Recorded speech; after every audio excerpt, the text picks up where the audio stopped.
And it wasn't until August with the ring, that's when you got serious, 100%. And you stopped having sex with other girls? This is better than masturbating.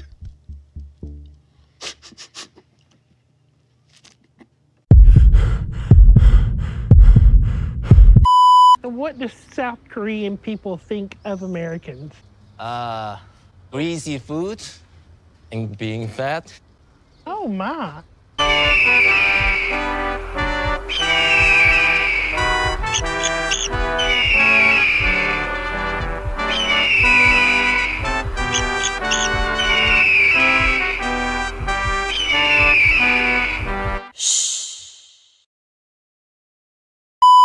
I'm bi. You're bi?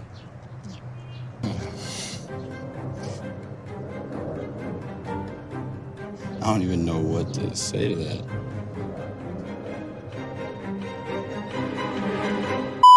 Hey guys, welcome back to 90 Fiance. So we're on season 10, episode 9, and let's get started on this recap.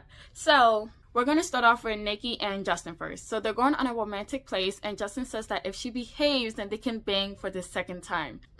Okay. So they seem to be having a really good time, and then they start having a really good time, if you know what I mean. Justin then tells us that he's only into banging her if she treats him nicely, but once they start arguing, then it's always off the table for him. So it's now the next day, and they're cooking at this place, and Justin tells us that they did the deed last night, so it's now twice that they banged. We didn't need to know that. Nico, open your mouth.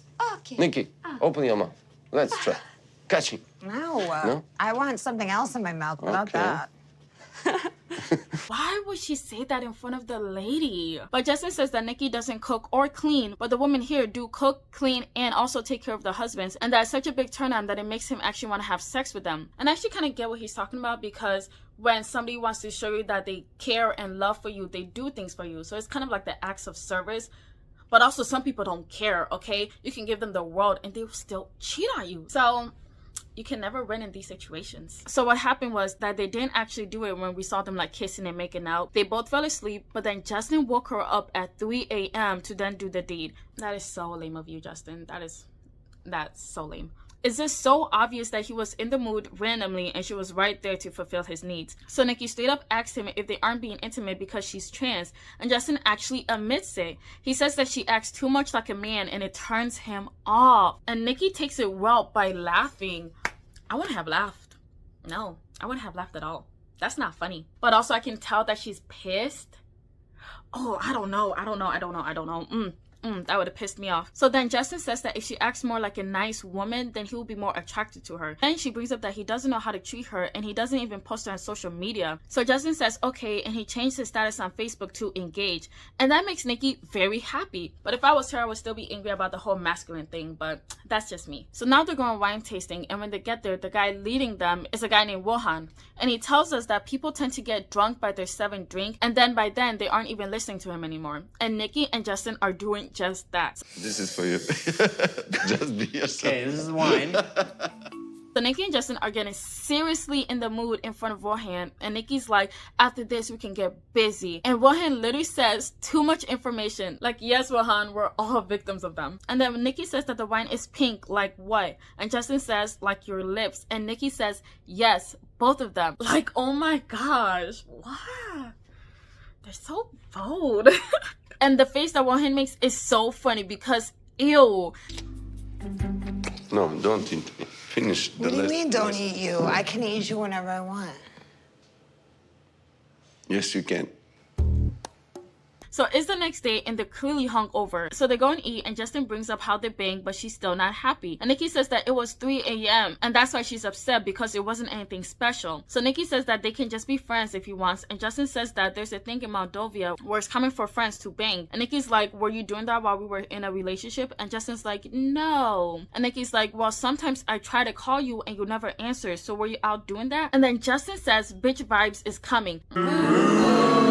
And Nikki's like, no, you're just tiptoeing around the answer. And he is, because that guy definitely cheated, talking about no. Bitch, shut the fuck up. So Justin finally admits that he's been sleeping with other women right before they got engaged. And Nikki is pissed, as she should be. So I applied for the K1 visa, and you were ready, bitches.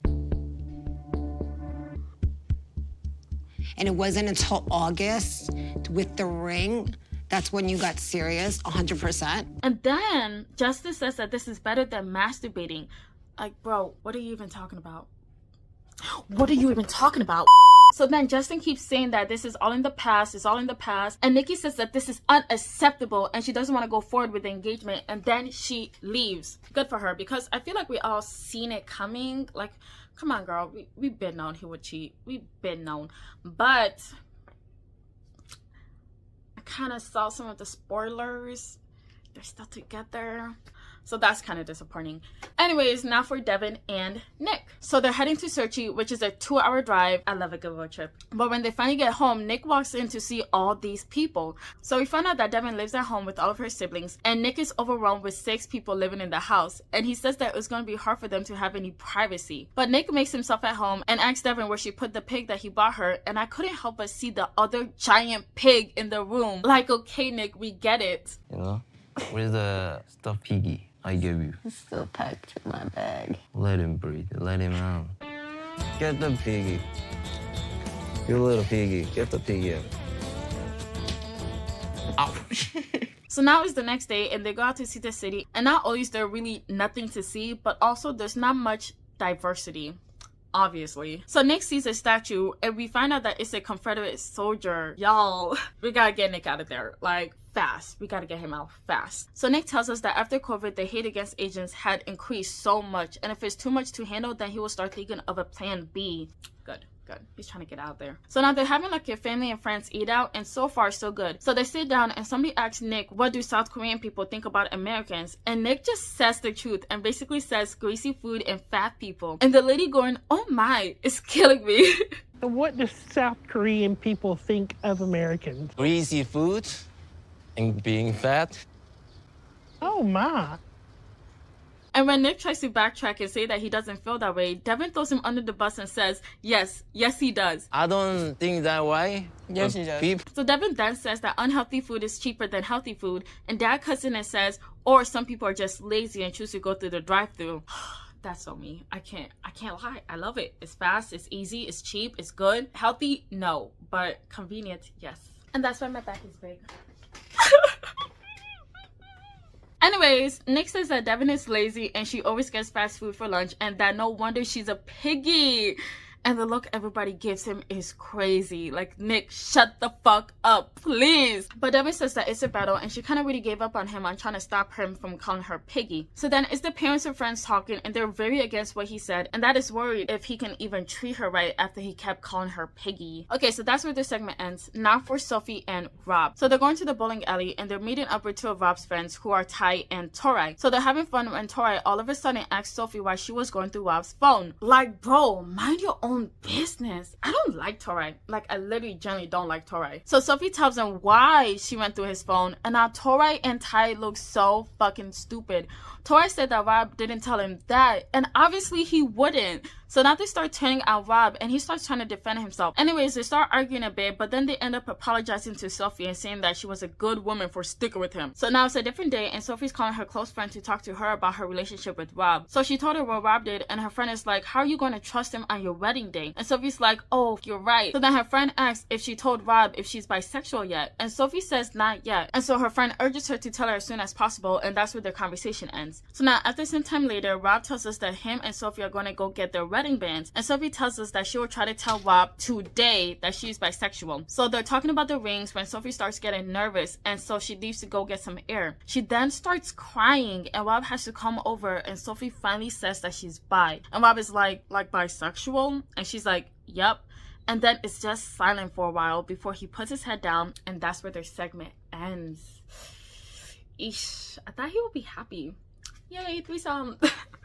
Okay, last but not least, Ashley and Manuel. So Manuel is walking home after the fight he just had with Ashley and her friends. He says that it's hard to talk to people about things that they never experienced, which, yeah, that's true. So Ashley gets home and she tries talking to him, but he's just ignoring her until she's like, damn, do you want to get married or not? And that's when he's like, what's going on? What's going on? So they start talking and Manuel explains that her friends should not be in their business and that if she wants to tell them about her life, then go ahead, but don't talk about their life together. And then he says, that's all, and then Ashley leaves. Ashley then says that she thought that he was going to apologize for how rude he acted. girl, this is Manuel we're talking about. No way is he gonna fucking apologize. To be honest, I feel like they're both very much in the wrong, but they don't know how to have a proper conversation. So now it's the next day, and you would think that they would try to talk it out and make sure that they're on the same page again. But nope, they go and try to do some wedding planning instead. Before I was like, why would you do that? But then I was like, wait, they still gotta get married by the end of this, so I guess. So they stop and get some food, and Ashley says that she wants to go to Florida, and the round trip for one person is $250. So Manuel is worried that it's going to be expensive, but Ashley says that she doesn't mind going into a bit of debt to have something she can remember. Like, you should most definitely mind, girl. Like, that's I'm gonna make my fiance pay for everything because I'm a princess. Yes. So Manuel is getting upset thinking of money that can go back to his family, and it's making Ashley upset because she feels like she's now responsible for other people, and because of that she can't spend money how she likes because then she'll feel guilty, and overall it's just a mess. Okay, so now they're going to the beach to hang out to kind of relieve some tension. So they're having a pretty good time, and then they start talking about their problems again. Manuel says that he asked her to send $100 to his family, but then she freaked out. Ashley says that she had a life before him and adjusted her money to that, and when he came into her life she adjusted her life to bringing him here, but there are just some things that she doesn't want to adjust her life to. And yeah, I agree, because why is she being forced to do this? But then Manuel says that having the wedding in Florida is just too much money. He says that he has been working and supporting his family since he was 13. Damn, that's kind of sad. But he says that it was born in his heart to help his family because they always count on him. So she appreciates him telling her this, and they decide to come to an agreement of her sending $100 a month for now, and then after the wedding they can talk about sending more. And Manuel's obviously very happy about that because something's better than nothing. This is where this video ends. Let me know some of your thoughts in the comments below. Please like and subscribe, and thank you so much for watching. Bye.